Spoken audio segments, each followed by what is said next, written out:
video kali ini saya akan membuat simulasi P2P dengan menggunakan PPN yang terbaru, pajak terbaru.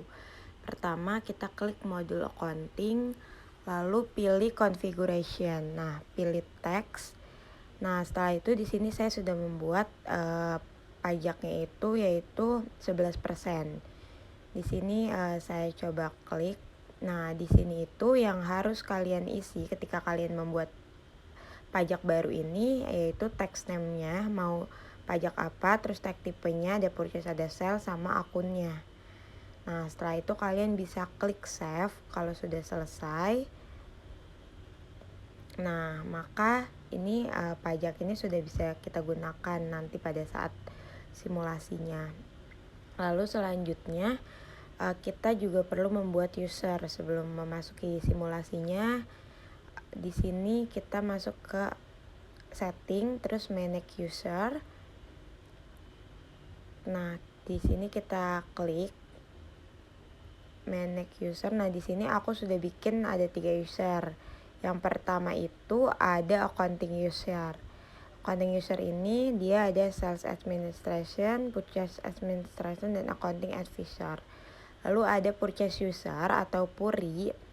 Di sini purchase administrator. Nah, lalu ada WATI atau warehouse user di sini sebagai inventory administrator. Nah, setelah kita membuat 3 user ini, maka nanti kita bisa menggunakan tiganya menggunakan multiple windows. Nah, setelah itu kita masuk ke purchase, nah lalu kita masuk ke configuration sama produk. Pilih produk. Nah, kita pilih produk kategorinya all. Nah, di sini aku mau mengubah inventory valuation-nya menjadi automatic. Maka diklik edit, nah diubah, lalu diklik save setelah selesai. Nah, lalu selanjutnya kita memasuki ke simulasi procure to pay atau P2P. Nah, yang pertama itu kita masuk ke user purchase. Kita masuk di user purchase yang sudah tadi aku buat atau yang dipanggilnya Puri. Nah, ini aku pilih dulu akunnya. Nah, setelah itu aku login ke Purinya. Nah, setelah itu kita klik modul purchase-nya. Lalu kita klik create. Nah, di sini kan aku pengen bikin nih request-nya yang baru. Nah, vendornya aku pilih yang Deco Adike. Nah, setelah itu aku pilih produknya. Aku masih berkaitan dengan tote bag kemarin, jadi aku pilih produknya itu ada kain kanvas. Lalu ada resleting dan juga ada benang jahit. Nah, ini sesuai sama proses manufaktur yang kemarin ya, membuat tote bag kanvas. Lalu untuk kuantitinya aku di sini pilih menggunakan 10. Aku akan ordernya itu 10 jumlahnya.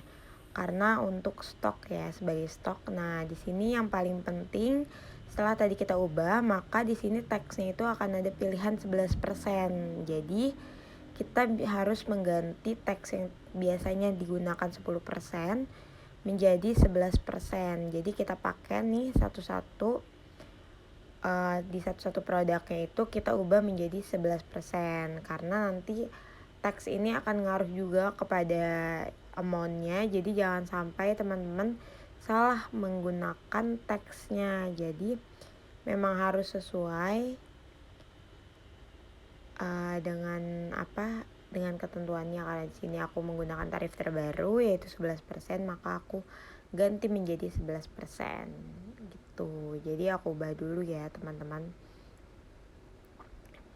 Ini agak lama, maaf ya teman-teman. Nah, sudah selesai seperti ini. Produknya sudah diisi, kuantitinya sudah, pajaknya sudah. Lalu kita bisa klik save. Nah, di sini aku klik save. Nah, setelah itu aku send by email. Aku klik send by email.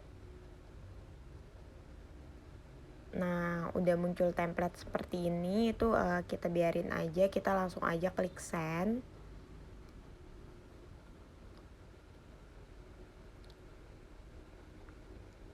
Nah, setelah itu statusnya menjadi RFQ send, maka kita confirm order, maka statusnya menjadi purchase order.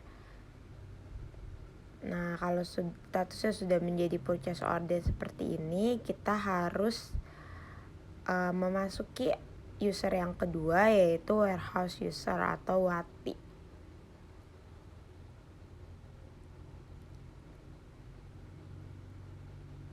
Nah, jadi kita di sini masuk ke warehouse user atau yang aku namain WATI.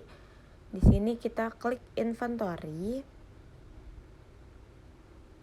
Nah, di sini ada resepnya tuh ada yang 2 proses. Nah, ini aku pilih yang tadi sesuai dengan nama vendor aku, Deko Adaik yang Alden Olson. Lalu di sini kita edit. Kita anggap bahwa kita sudah menerima semua produknya. Maka kita edit di bagian yang downnya ini kita sesuaikan dengan jumlah quantity yang kita pesan. Disesuaikan sebanyak 10. Lalu kita klik save. Nah, setelah itu kita validate. Nah, maka statusnya akan menjadi di pojok kanan, bisa teman-teman lihat akan menjadi down. Nah, kalau statusnya sudah menjadi down seperti ini, maka kita bisa langsung memasuki untuk user ketiga, yaitu accounting user, dimana kita harus melakukan pembayaran. Kita masuk ke accounting user atau ACA. Nah, di ACA ini kita pilih modul accounting. Kita pilih modul purchase. Kita pilih modul purchase, lalu kita pilih di Adaik-nya. Nah, di sini kita refresh dulu kalau teman-teman belum muncul create bill, tapi di sini karena aku udah muncul jadi tidak perlu di refresh. Nah, aku klik create bill.